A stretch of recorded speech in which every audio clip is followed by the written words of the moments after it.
क्या दीदी? कोई रिएक्शन ही नहीं हुआ। तुम्हारा प्लान भी तुम्हारी शक्ल जैसा ही है, कोई भी ठीक से काम नहीं करता। मामा तुम चलो भांजे।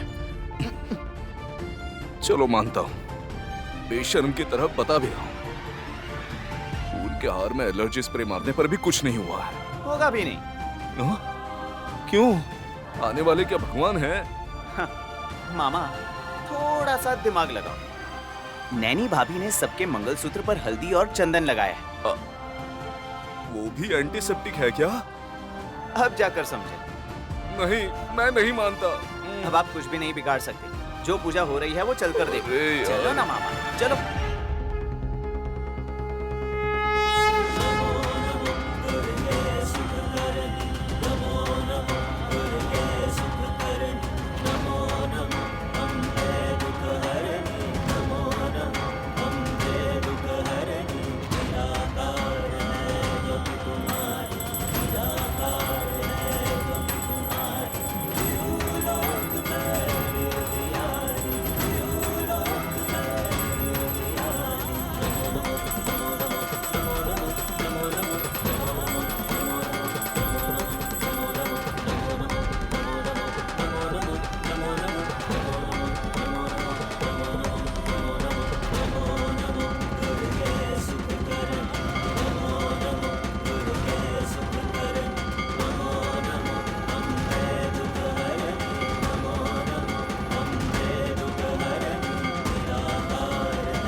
पांच सुहागनों की गोद भरोगी तो तुम्हें आशीर्वाद मिलेगा, उससे इस पूजा का फल भी प्राप्त होगा। ठीक है बड़ी मेम साहब जी।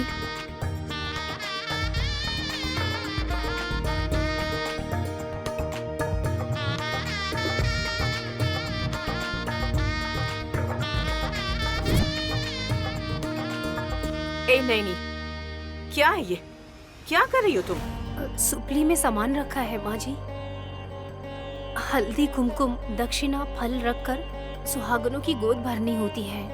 ऐसा कोई करता है क्या? ऐसा ही करना चाहिए, यही रीत है। शंकर शास्त्री जी की पोती जानती है, लेकिन तिलोत्मा दीदी को नहीं पता। सोचने वाली बात है। तुम दो बेटी।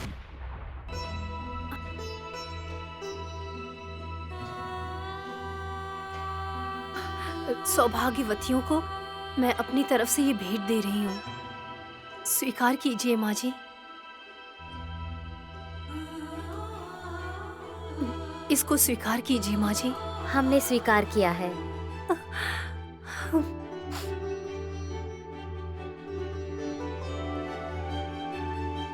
इसको स्वीकार कीजिए माँ जी। हमने स्वीकार किया है। इसको स्वीकार कीजिए माँ जी। हमने स्वीकार किया है। इसको स्वीकार कीजिए माँ जी। स्वीकार किया है। इसको स्वीकार कीजिए माँ जी। हमने स्वीकार किया है।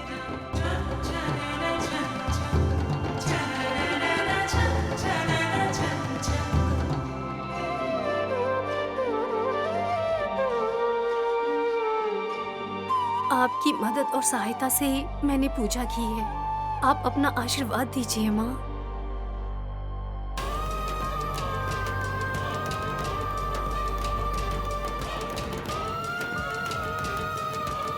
संतान प्राप्ति भव, संतान प्राप्ति भव, संतान प्राप्ति भव।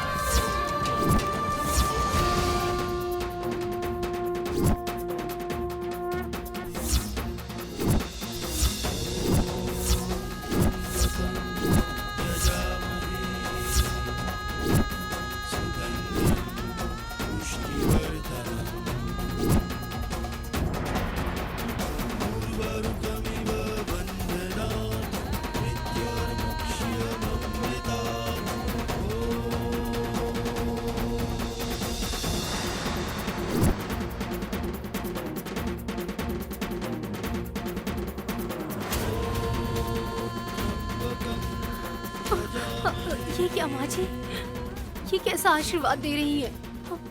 मेरे पति, उनकी उम्र 100 साल तक हो और वो स्वस्थ रहे, इसी के लिए मैंने ये पूजा की थी। मैं सोच रही थी कि आप मुझे दीर्घ सुमंगली का आशीर्वाद देंगी और मेरे पति के साथ होने वाले हादसों को रोकने का आशीर्वाद देंगी। खुशी से संतान की प्राप्ति का आशीर्वाद दिया है।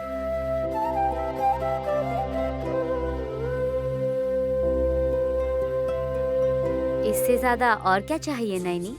मुझे मेरी जिंदगी को संवारने वाले मेरे पति, मुझे उनकी भलाई चाहिए, लेकिन मैं किसी बच्चे को जन्म दूं और उसको देखूं, ऐसी मेरी कोई इच्छा नहीं है माँ जी। अगर वही नहीं रहेंगे तो संतान पाकर भी संतान होने का क्या फायदा होगा? ये बात तुम्हारे पति तो नहीं कह रहे हैं? ये तो रिवाज है। हमने तो तुम्हें आशीर्वाद दे दिया है, अब हम चलते हैं। रुक जाइए माँ जी, रुक जाइए। मेरे पति सुरक्षित रहेंगे तभी आपका आशीर्वाद सच होगा। हाँ, तो फिर मेरे पति हमेशा सुरक्षित रहेंगे, उनके साथ कोई अनहोनी नहीं होनी चाहिए, तभी आपका आशीर्वाद सफल होगा। इसे संभव करने के लिए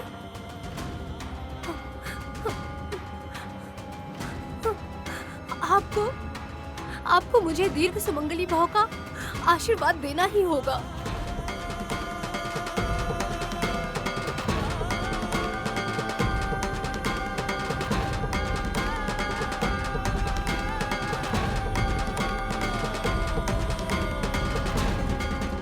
मेरी नैनी, तुम्हारे मुताबिक आशीर्वाद नहीं दे सकते, हमारे मन के मुताबिक ही हम आशीर्वाद दे सकते हैं।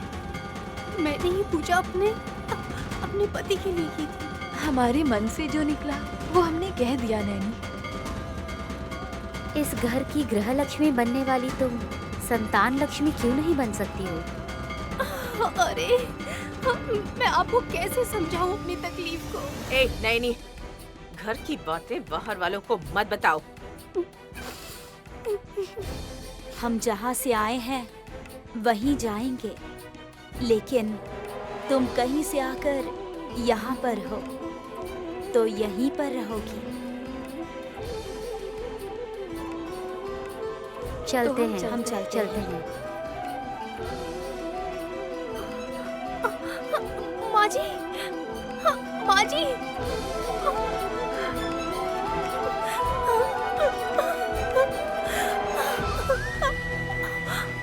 अरे गोद भरते ही जो जी में आया वो कह देंगे क्या?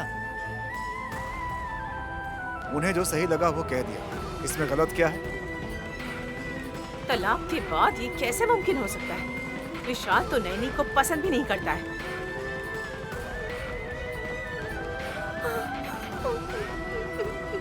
नापसंद जोड़ा ही आखिरी दम तक साथ रहता है दीदी। क्या है विशाल, तुम कुछ बोल क्यों नहीं रहे? माँ, ये अनजान लोग आकर कुछ भी बोलेंगे तो आप मान लेंगे क्या? ऐसा बिल्कुल भी नहीं होगा। सच बदलने के लिए कितना वक्त लगता है विशाल? शादी के इतने साल बाद भी मुझे वो सौभाग्य मिला ही नहीं, लेकिन नैनी को तो ये सौभाग्य तुरंत प्राप्त होगा ना। Sixth sense.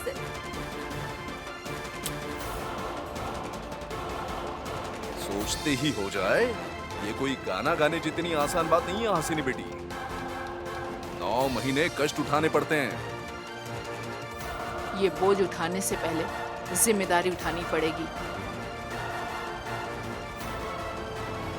देखते हैं आगे क्या होता है। क्या देखेंगे? विशाल की दूसरी शादी ही देखेंगे। स्वामी जी के कहने के बाद भी आखिर ऐसा कैसे हो सकता है? सुहागनों के आशीर्वाद के आगे तुम्हारी कोशिशें सफल नहीं हो पाएंगी तिलोत्तमा, देख लेना। मौका मिलते ही सबका मुंह खुल जाता है। सुना ना स्वामी जी, आपने ही तो कहा था ना कि जल्द से जल्द विशाल की शादी हो जानी चाहिए। कहा तो था, किया क्या? नहीं स्वामी जी, कोशिश जारी है। देर हुई तो इस घर की लक्ष्मी ही उनके कहने के मुताबिक ही संतान लक्ष्मी बन सकती है।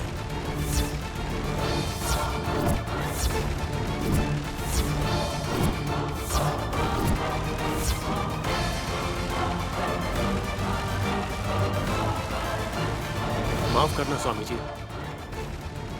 चाहे कुछ भी हो जाए मैं अपनी माँ के कहे मुताबिक चलूंगा। मैं बाहर वालों पर यकीन नहीं करता और ना कभी करूंगा। बीज धीरे धीरे उग रहा है, यानी बारिश बरसाने वाले बादल को नहीं हो जाता, और ना ही यह धरती की कोशिश है, भगवान की लीला है। जिस को जो काम करना है वो कर लो, लेकिन ध्यान रखो आखिरी विधि से बंधे रहो। उस माँ की कृपा के पात्र बनो।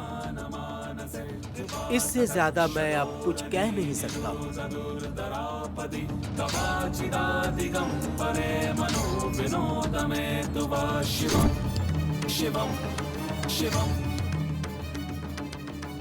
पूजा करके सोच रही होगी कि मैंने जीत हासिल कर ली है।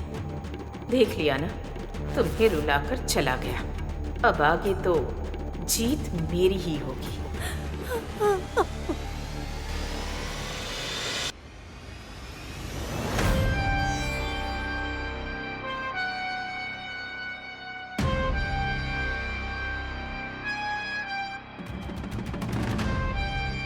वो नैनी भविष्य देख सकती है, ये कहकर तुमने मुझे बहुत बड़ी उलझन में डाल दिया। उसके बारे में मैं अब भी सोच रही हूँ परशु, पर वो कल के बारे में तो क्या, आज क्या होने वाला है इस बारे में भी नहीं जानती। वरना पूजा रोकने के लिए हमने जो कोशिश की थी उसके बारे में उसे पहले से जरूर पता चल जाता। ठीक है दीदी, अब उसके बारे में भूल जाओ। मुझे थोड़ा शक हुआ था, हर कदम फूंक फूंक कर चलना चाहिए ना, तो ये सब तो होगा ही दीदी। तो छोड़ो उस बात को। फिलहाल मेरा दिमाग दूसरे बहुत सारे सवाल और शक से गर्म होता जा रहा है दीदी।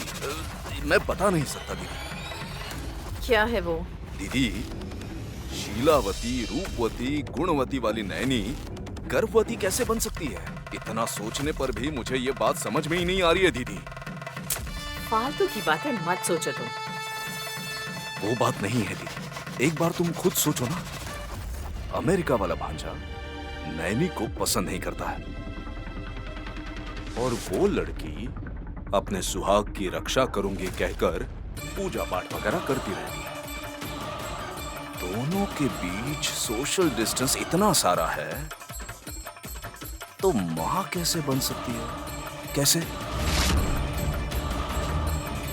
उन सुहागनों के सुपुत्र प्राप्ति रस्तु कहकर ऐसे कैसे आशीर्वाद दे दिया है?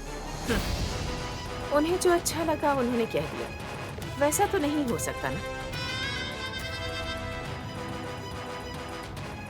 वचन और वरदान से बच्चे पैदा होने के लिए ये कोई महाभारत नहीं है।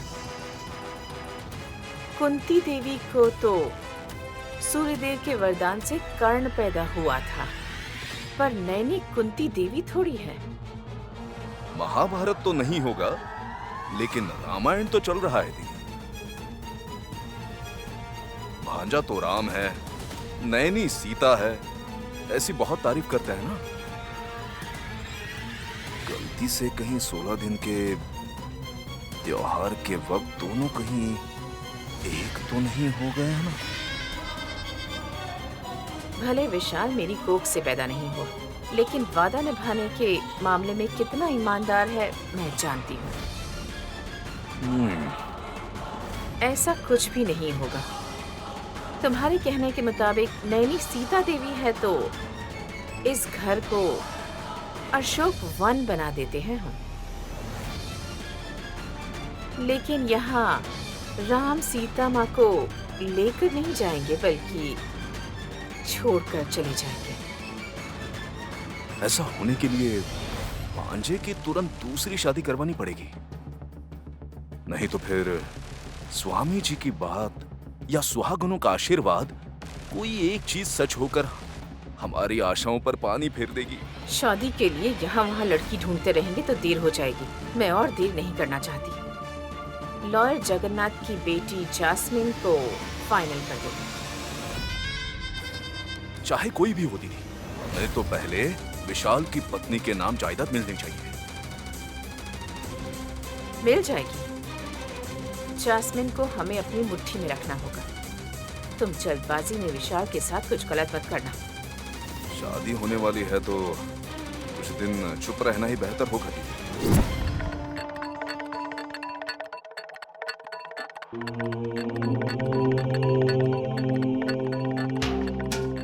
मैं मार दूंगी। चेक। हे भगवान, मार दूंगी सुन के लगा कि किसी का मर्डर कर दोगी बेबी। डैडी, आपने ही तो कहा था कि मर्डर करके ही सही, पर हमें सेटल होना चाहिए। ऐसा गोल्डन चांस अभी मिला है। फर्स्ट हैंड है या सेकंड हैंड है ये नहीं देखूंगी। विशाल का हैंड है तो श्योरली थामूंगी। लेकिन एक बात का ध्यान रखना बेबी, किसी भी कीमत पे विशाल से प्यार करने की कोशिश मत करना। और इस बात को कभी मत भूलना कि तुम शादी करके घर बसाने के लिए उस घर में नहीं जा रही हो। जगदीश अंकल की बनाई हुई विल तो याद है ना डैडी? सारी जायदाद उनकी पत्नी के नाम पर है। विशाल के मरने के बाद सारी जायदाद उसकी पत्नी की होगी। I mean, मुझे मिल जाएगी। करेक्ट। विशाल के जीते जी नहीं मिलेगी। शादी होनी चाहिए, उसके बाद वो मरना चाहिए। जैक, यहाँ राजा मारा गया और वहाँ युवराज मारा जाएगा। Game begins.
नैनी,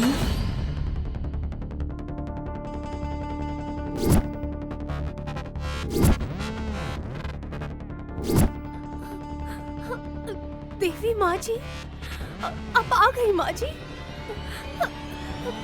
माँ जी, साहब जी सोए हुए हैं और उनके ऊपर सफेद चादर है और सब लोग वहाँ पर रो रहे हैं। कोई एक लड़की है जो उनके ऊपर फूल चढ़ा रही है। क्या है माँ जी, क्या हो रहा है ये सब? वो लड़की कौन है? वो विशाल से शादी करने वाली लड़की।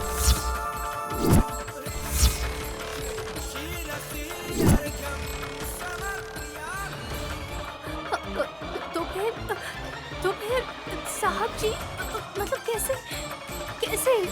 उस लड़की की वजह से विशाल को मृत्यु योग होने वाला है नैनी।